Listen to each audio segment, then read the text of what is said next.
It's hard to watch. Children circled a mother, then pinned her against a fence. Dragging the mother and her son to the ground, continuously beating them. These children are going to have to live with this for the rest of their lives. And the children are our future, so it's not fair. Police say it started when the 33-year-old mother, her young son, and daughter were walking near 106 and Bensley in the South Deering neighborhood. A group of kids then started chasing after them, calling them names and taunting them. Both the mother and son were beaten so badly they were taken to a hospital. Word of the attack spread quickly on social media, causing outrage among many parents. One day after the attack, demonstrators showed up at Orville T. Bright Elementary School after some posted on social media threatening to harm the children behind the attack. Several police officers showed up blocking the entrance of the school to protect kids inside. Shanice Davis lives in the neighborhood and says she recognizes the attackers. This is not the first time the kids have done this. Just talk around the streets that these kids have pretty much been raising themselves and they have not been held accountable. They have vandalized cars, they have harassed adults and children.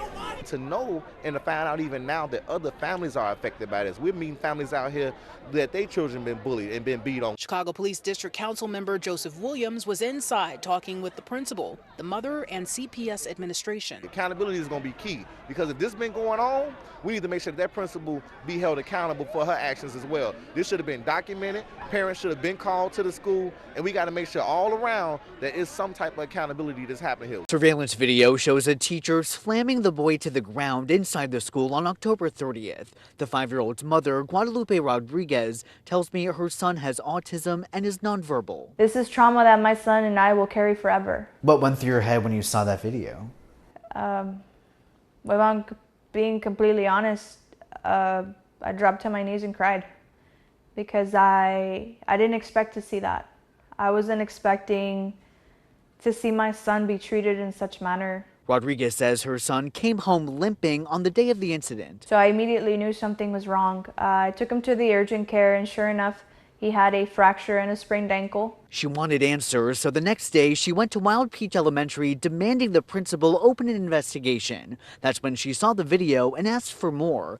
Footage from less than an hour before shows the same teacher dropping Rodriguez's son, and another video afterward shows a different teacher kicking the boy's hurt ankle, trying to get him to walk. My son was showing signs of distress, and not one teacher stopped to assess my son.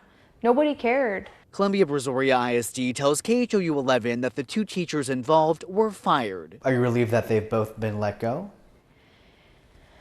Well, part of me is relieved, but I'm not satisfied with the way they're handling this at all. Neither of them are behind bars. They're still walking free. This letter from Wild Peach Elementary states that CBISD notified the Texas Education Agency about what happened and that the school district's police department reported the incident to the Brazoria County District Attorney's Office. The first grade teacher shot by her 6-year-old student at a Virginia elementary school took the stand Thursday in her civil trial against a former assistant principal, Ebony Parker, who's being sued for $40 million. Attorneys for Abby Schwerner called an expert witness on school administration who said Parker was warned at least 4 times and had a duty to act. Take action. Get the kid secured.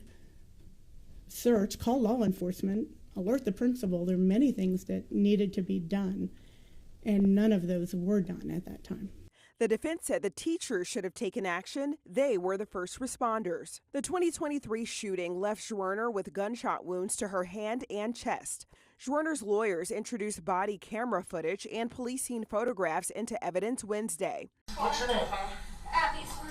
I thought I had died. What did you see right before you were shot that day on January 6, 2023?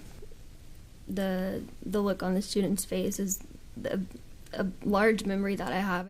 Schwerner's attorneys calling to the stand a psychiatrist who testified Schwerner has suffered post-traumatic stress disorder. She has everyday reminders, permanent physical scars, reminding her of that particular day.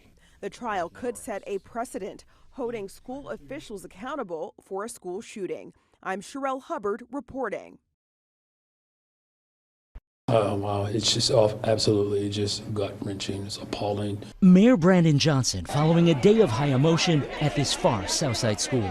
I just think that it's an outrage, and I just feel like we got to do better as parents, maybe a community, maybe as a school, and this could have been prevented. The Monday afternoon attack happened down the street from Orville T. Bright Elementary as a 33-year-old mother was walking home with her children, including her 9-year-old son, who relatives say has long been the victim of bullying. Video shared tens of thousands of times on Facebook shows a woman being punched before the assault turns even more violent. We blurred the faces of those involved because they're minors and no charges have been filed. We've frozen the video here because it's so graphic. By far the most difficult video that I've ever watched. The pain and the suffering that family endured was quite horrific. That's crazy.